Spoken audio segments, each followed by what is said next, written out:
मेथी के साग की ऐसी रेसिपी जिसमें ना मेथी की करवाहट होगी और ना ही तीखापन। ये एक रेसिपी ऐसी है जिसे मैंने देसी मसालों से मिलकर तैयार किया है। ये रेसिपी ऐसी है जिसे आप चावल की रोटी, मक्के की रोटी, प्लेन रोटी या फिर पराठे के साथ या फिर गर्म चावल के साथ सर्व कर सकते हैं। हर एक चीज़ के साथ इसका कॉम्बिनेशन बिल्कुल परफेक्ट बैठता है। तो फिर जायका डिलाइट में आज पेश है मेथी के साग की एक अलग सी रेसिपी। सबसे पहले मैंने एक पैन में 2 चम्मच मूंगफली को गर्म कर लिया है। इसे बिना तेल के बस ड्राई रोस्ट ही करना है। जब ये मूंगफली अच्छे से गर्म हो जाए तो इसमें हम रोस्टेड चना दाल डालेंगे। चना दाल को भी हम अच्छे से ही गर्म करेंगे और इसे सूखे में ही भून लेना है। मूंगफली को रोस्ट होने में थोड़ा वक्त लगता है, इसलिए पहले मूंगफली को भून लेंगे, उसके बाद इसमें हम चना दाल डालेंगे। चना दाल को भी रोस्ट कर लेंगे और उसके बाद फिर हम इसमें सफ़ेद तिल डालेंगे। 2 चम्मच मैंने यहाँ पर सफ़ेद तिल लिया है। सफ़ेद तिल बहुत जल्दी गर्म हो जाता है, इसीलिए इसे सबसे लास्ट में डालेंगे। धीमी आंच पे इसे ड्राई रोस्ट करने के बाद जब ये चटकने लगे तो हम गैस को ऑफ कर देंगे। इन तीनों चीज़ों को ठंडा होने के बाद ही हमें पीसना है, वरना ये मिक्सी की गर्माहट से और भी जल जाएंगे। इस बीच मैं यहाँ पर मेथी के साग को तैयार कर लूँगी। मेथी के साग को मैंने पहले अच्छी तरह से धो लिया था, उसके बाद इसे छोटे छोटे टुकड़ों में काट लिया था। इसके मोटे मोटे डंठल को मैंने हटा दिया है और मुलायम डंडियाँ और पत्तियों को रखा है। अब इसके कड़वाहट को दूर करने के लिए मैं यहाँ पर 1 चम्मच नमक ऐड करूँगी। उसके बाद उसमें आधा नींबू का रस डाल दूँगी। इस ट्रिक को आप भी आजमा के देखें। इस ट्रिक से मेथी की जो कड़वाहट होती है वो हट जाती है। अब इसे 5 मिनट के लिए हम अलग रख देंगे। उससे पहले इस नमक और नींबू के रस को मेथी में अच्छी तरह से मिला देंगे। मैंने मेथी को धोकर अच्छी तरह से छान लिया था, लेकिन नमक और नींबू डालने के बाद मेथी कुछ पानी छोड़ता है और उसी पानी में इसकी कड़वाहट निकल जाती है। इधर हमने जो मूंगफली और तिल को गर्म किया था वो भी ठंडा हो चुका है। इसे एक मिक्सी जार में ट्रांसफ़र करेंगे और पीस लेंगे।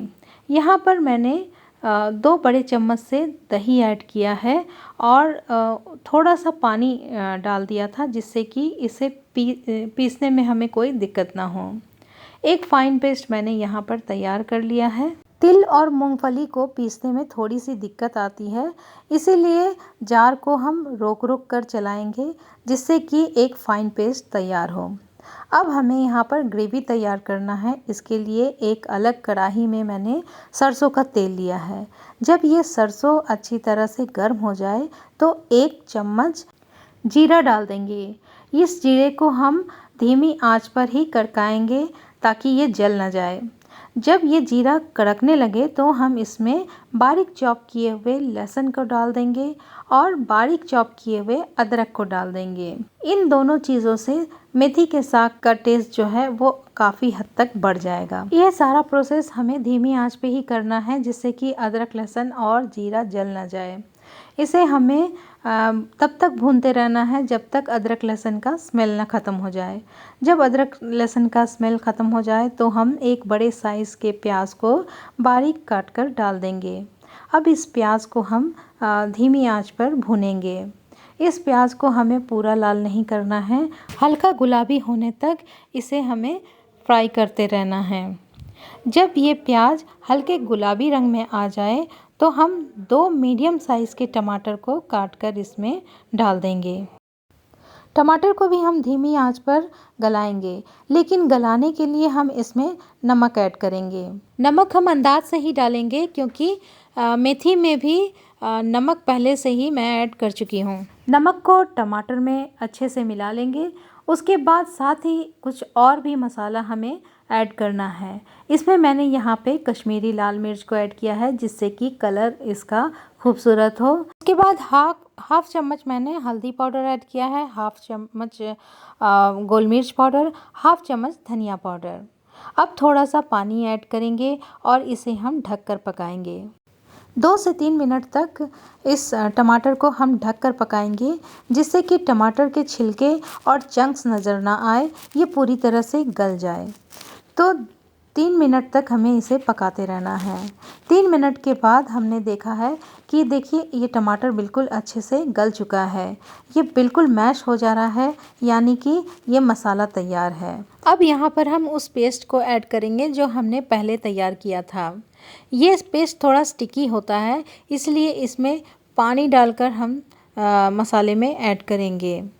थोड़ा सा पानी और डालेंगे जिससे कि इस मसाले में स्मूथनेस आए और ये अच्छी तरह से पक सके। मिक्सी के जार में जो भी मसाले चिपके थे मैंने उसमें पानी डालकर ढीला कर लिया है और उसे मसाले में मिला लिया है।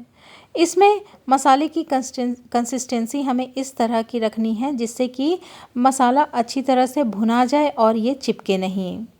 जो मसाले हमने इस ग्रेवी में डाला है वो मसाले चिपकने वाले हैं, इसलिए हमें इसे लगातार चलाते रहना है। साथ ही मैंने यहाँ पर 2 सूखी लाल मिर्च को ऐड किया है।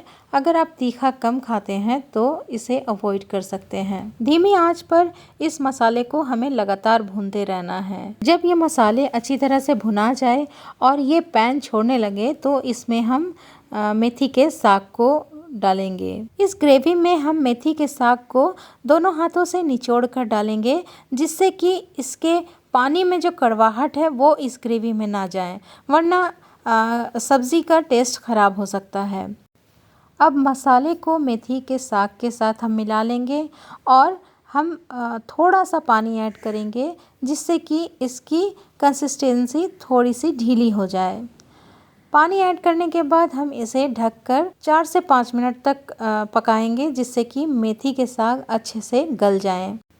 हमें इस बात का ख्याल रखना है कि पानी इसमें हम ज़्यादा ना डालें, बस इसे एक पेस्ट की कंसिस्टेंसी जैसा ही बनाकर रखना है। इसीलिए पानी हम एक अंदाज से डालेंगे जिससे कि साग इसमें पक भी जाए और इसकी ग्रेवी सूखे भी ना।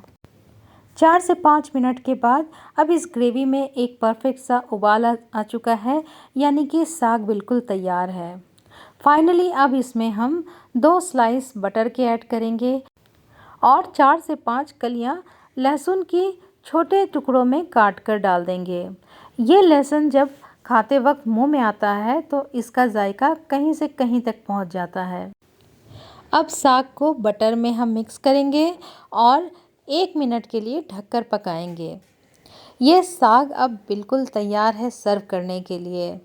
तो आज का जायका आपको कैसा लगा मुझे कमेंट में ज़रूर बताइए और इस तरीके से मेथी के साग को आप ज़रूर पकाइए।